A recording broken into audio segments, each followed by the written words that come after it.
to my DepEd family, Execom, Mancom, Central, Regional, Division, and school officials,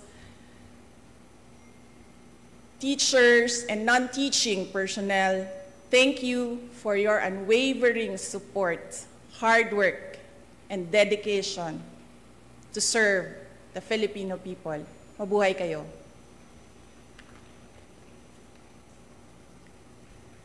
To our teachers, words can never capture how grateful the nation is for your sacrifices, for your passion, and for your unrelenting commitment to rearing the youth. Salamat sa suporta, salamat sa pagiging matatag. The nation will forever be in your debts. Sa 2 taon nating pagsasama, ang kwentong nabuo natin ay kwento ng kapit-bisig na pagtaguyod sa adhikaing maitatag ang isang bansang makabata at batang makabansa. Ngunit anumang kwento, kahit gaano kaganda, ay sadyang nagtatapos rin. Earlier today, June 19, 2024, I sought an audience with the President and tendered my resignation as the Secretary of Education effective July 19, 2024.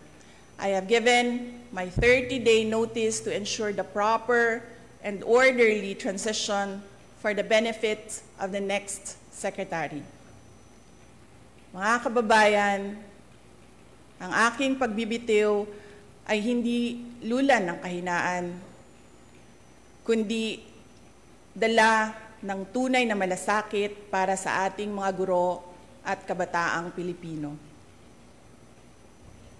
Bagamat hindi ako magpapatuloy na mamamahala sa kagawaran, patuloy pa rin nating itataguyod ang kalidad ng edukasyon na nararapat para sa Pilipino. Hindi man ako ang tumatayong kalihim ng edukasyon, mananatili akong isang ina na nagmamatyag at titindig para sa kapakanan ng bawat guro at bawat mag-aaral sa Pilipinas. Para sa isang matatag na Pilipinas. Mga kababayan, lahat ng ating ginagawa ay para sa Diyos, sa bayan, at bawat pamilyang Pilipino. Syukuran. Thank you.